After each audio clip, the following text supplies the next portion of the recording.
If you're looking for a way to get wires from the outside to the inside in a way that is future-proof, clean, and weatherproof, we've got a solution for you that takes all the guesswork out and gives you everything you need. Come along with us, I'll tell you all about it.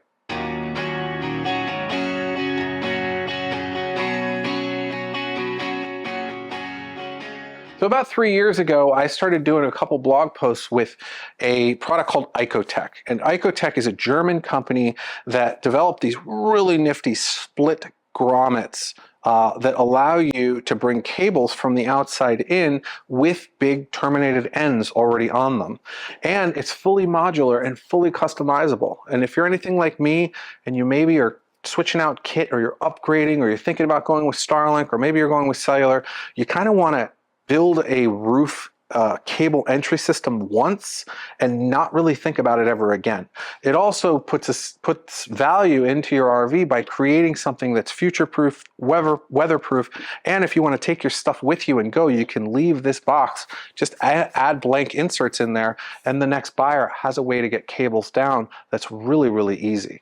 The kit comes with everything you see here, and the point here was really to kind of include everything that 95% of our customers would really need in a single kit, and then just have some very basic optional accessories. So we give you more grommets, as you can see here, than you have spaces for. And the reason for that is we've provided some extra blanks as well as some optional Starlink or WeBoost accessory grommets here to give you kind of everything you need. If you're doing one of our bundles, you'll notice that some of them have 5-in-1 or 7-in-1 or 11-in-1 antennas if you're going all the way up to dual 5G. And what we've done is we've set up the grommet system so that you've got everything you need. Really, the only optional accessory that you'd look at is if you had a entry-level bundle that just had 2 cellular antennas, you'd want to get the 2 optional blank inserts that is included on the listing page. They're very inexpensive, and they would just plug 2 of the holes that you see in these 5mm times 4 grommets. But if you have a 7-in-1 or an 11-in-1, like our Speed Demons is a 7-in-1, our Road Warrior 7-in-1, our Ultimate Road Warrior is an 11-in-1, you've got everything you need right in the kit, right out of the box. Additionally, we've included a 7mm and an 8mm over here, and the 7mm is good for if you're adding a WeBoost cellular booster, not typically needed for mobile internet, but if you want it for voice calls, or if you want to boost in really fringe environments, we have other videos on why or why not boosters.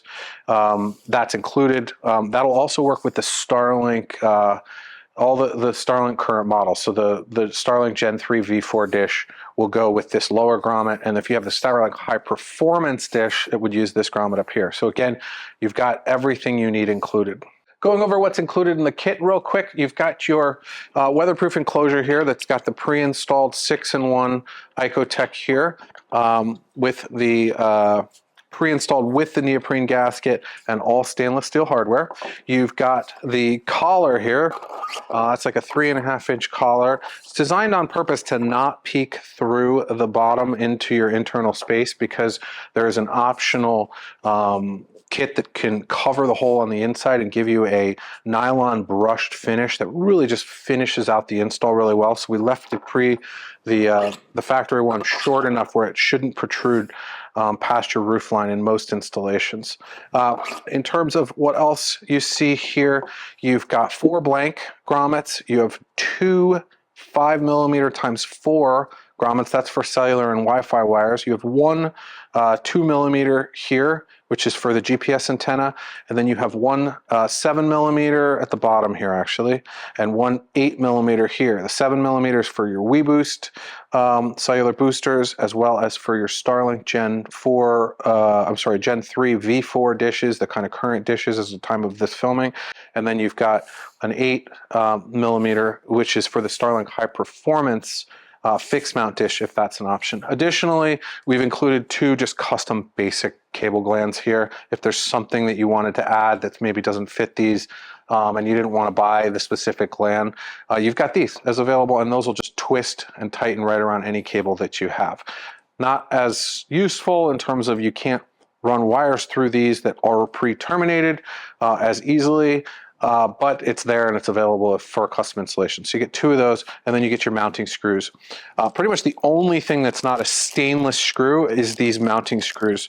These are zinc coated, and the reason why I didn't go with stainless on these is because I hate when I'm trying to install these on a roof and they're not magnetic, because you're trying to basically use a drill and you want it to stick down, and you've got the die core everywhere, and you're like, oh, I just need to get this screw down, and I also want it to have a self-tapping head on it so it can get through this plastic if you have a custom, if you're not going to use one of the kind of drilled area holes, or if you've got to get through something on the roof, like if you have an ATC or something with a metal roof, you know, you've got a self-tapping screw. Those things aren't typically available in stainless, and if they are, you really want them magnetic. And since this is the inside of the box, it's not going to get wet anyway. That zinc coating is more than enough for you. Everything else on the exterior, including the nuts and bolts and hardware that you see here, are all going to be of that stainless steel fit and finish. Moving on to the conduits that you see here, this one comes with it, so it's about 3.5 inches. And if you move up to this guy here in the middle, I think it's close to 6. I think I made this 5 3/4. So that this would probably protrude in most roof installations down through your interior ceiling, if that's something you were looking to finish. And then for certain applications where you need even deeper, this is about a 7.5. It's a 7 9/16. I think there was a little shrinkage on our printer there, but figure this is 7 3/4, and that would definitely protrude through almost any roof installation. So there's a couple different options available depending on kind of how far you want this to protrude down through the inside of your installation, or if you don't want it to protrude at all and you want to use our optional nylon Icotech finish fit interior and run the cables through that. That's really my kind of go-to way of installing it, as you can see there in my ATC. I just love the fit and finish and the way that looks. That's why we've included the short collar in the kit. In terms of like a typical installation, you would be taking this box and you'd be kind of fitting out where all of your wires were going to go. Say you had a 7-in-1 antenna that you mounted up on the roof, you know, a surface mount antenna, maybe with a magnet mount over there. You'd have those cables coming over. Maybe you have a Starlink, maybe you have a WeBoost mounted in another location. Everything's going to come back to this central box and then go down inside, typically to wherever your kind of central wiring cabinet is down below inside the vehicle. Now, the idea of this install and how this all works is you're going to drill a 2-inch hole in the roof, and that's going to give you a future-proofed way to get wires down and pull wires out of that vehicle for really the rest of the life of the vehicle. I want to tell you a little bit about why I like this installation method so much. I know it's super scary to drill a 2-inch hole in the roof, but if you ever take an air conditioner off, you'll notice that there's a hole in the roof about this big. It's about 16 inches by 16 inches. And the only thing holding the water out on that is this tiny little foam gasket. So if done right, water's not going to get into the vehicle. What I like about this installation method is just how future-proof it is. What typically gets folks in trouble with water coming into a vehicle is taking on and off equipment, or having a problem and removing something and then putting it back and messing with the seals more than once, or messing with the screw holes that are already in the roof more than once. By doing the installation like this, by using a bit of die core around here, having that 2-inch hole down, having this conduit go through the vehicle, what you essentially get when you're done is whenever you open up this box on the roof, this is what you see. You see this nice, clean, perfect conduit that allows you to run wires down through the vehicle. And what that means for the most part is that you can pull wires out, you can put them in, you can change out your grommets on the front, and you're not going to be stuck with some box that's filled with goo that you've got to then clean up and deal with later on. I want to take a minute to talk to you about kind of drilling a hole in the roof and kind of my best practices, but also kind of tell folks, look, yeah, it's at your own risk. This is something that you can call a professional and have them do, and it's possible that professional will not do as good of a job as you would yourself, but that's to each his own. Here's kind of what I recommend you do when you're looking for a good installation location. The first thing you're going to look for is you want to kind of figure out where your wires are going to end up. Where's your central kind of wiring location? And for the most part, the way I approach that is I look for where the factory standard wiring location is. You know, where did the factory put all of their their IT or their stereo gear or their TV gear, and I typically want to end up in that same location. The reason being is there's usually 12 volt and 120 volt power in that location, and it's typically not in a slide for the most part. Some are, but it's somewhere where wires can more easily get down from the roof and from other locations. Once I've figured out kind of the general area of where I want to make my installation, I then look for the air conditioning ducts in the vehicle. And typically, obviously marine applications will be very different, but in an RV, which is where I have the most experience, you're typically dealing with them going down the center of the vehicle. So as you look for your exit vents, you'll sort of understand, oh, okay, that's where my AC ducts are. Now, the AC ducts are typically wider than the vents that you see. It allows them to really kind of drill up into that AC duct and sort of miss and still be okay.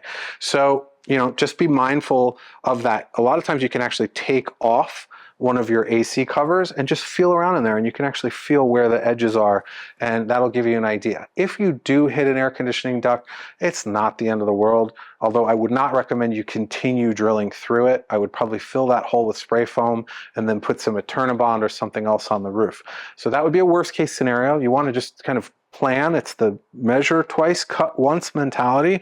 So try to miss an air conditioning duct. That's my first bit of advice. The next thing you want to be mindful of is you don't want to hit wires that are run through the ceiling by the factory or by somebody else. So look up on your roof on the inside and go, is there anything that might be wired through here? Even if you look up there, you might still miss some wires. I found wires in the roof of all sorts of funny places, bundles of wires that you definitely don't want to cut through. But for the most part, my trick for installing from the top down is I grab myself either a 1/4 inch or a 3/8 inch drill bit. 1/4 inch is typically the best because it's the smallest. And once I've sort of figured out my pilot hole location, I drill down from that location. Now, before I drill, I typically look around, and I can use a stud finder actually on the roof, and I try to avoid any studs that basically are holding up the frame of the vehicle. I don't want to drill into those metal, aluminum, or wood, depending on the vehicle that you have, studs. Stud finder will work, but also if you just walk around the roof, you'll feel them because they're very rigid, and then you'll feel these low areas in between those braces, and that's typically where I want to drill. So I grab my 1/4 inch drill. Now I have a long, basically a 12 inch or 18 inch drill bit. I think it's a great thing to have in your toolkit, especially if you're going to be doing any kind of roof penetration work. Now I'll drill straight down in my pilot hole location very slowly, and as soon as I penetrate the top of the roof and that piece of wood that's above there, you're going to basically hit the insulation layer that's an open, empty cavity.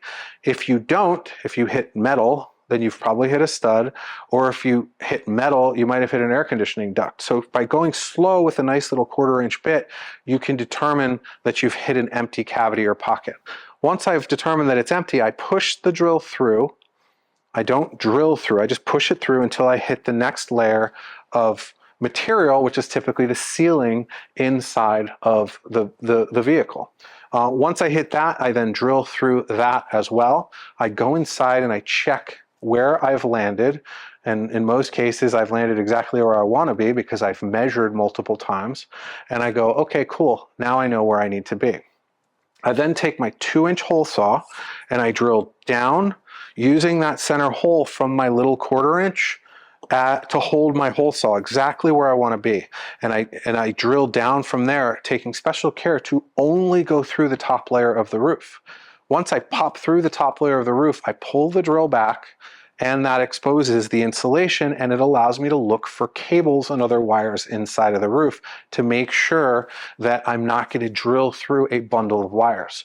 Now, if I see a bundle of wires, it's okay. They're typically not attached to anything, and you can simply push them out of the way. You could ball up some newspaper and kind of shove them over into a corner if you need to. Anything you want so that you can continue drilling and then take that material out when you're done and let the wires go back to where they were. Next, I go into the vehicle and I have my pilot hole from my 1/4 inch bit down below, and I drill up, taking special care to only drill through the amount of material that is from the ceiling. Now, by drilling up with my hole saw with the second part, I'm going to have the least amount of risk to damage any ceiling material, padded ceiling material, etc. Because from cutting from the inside up, I'm just going to give myself the cleanest hole possible. By using that long 1/4 inch pilot drill hole, I basically have ensured that my 2 holes, top and bottom, are going to line up perfectly because my drill bit was straight, and as long as you drill straight down, you're going to be perfectly fine and you're going to be good to go. As with most things at mobilemust-have.com, this exterior entry kit is eligible for member discounts. So if you don't know what that is, you get discounts on pretty much everything at mobilemust-have.com. Pretty sizable discounts. You get upgraded 2-day shipping. You get access to the Mobile Internet Resource Center, where we have all sorts of information, a Starlink Resource Center, a PepLink Resource Center, to get you all of the information about all things mobile internet, as well as our support forums where we answer and discuss more complex installations and whatnot. We're always looking for ways to improve this product. We kind of wanted to launch with something that we felt would really not be too massive and kind of work for everybody, but give folks a lot of flexibility in the install. But if you have a particular need, if you want one of these maybe custom made of a size, we'll entertain it. We're not a one-off company, but you know, if you've got a particular installation application that we see, you know, would benefit more than one customer, we'll definitely look at adding that to the lineup if you have any suggestions. As always, you can hop over to mobilemust-have.com. You can start up a chat with one of our folks that can help you on anything that you see on the store.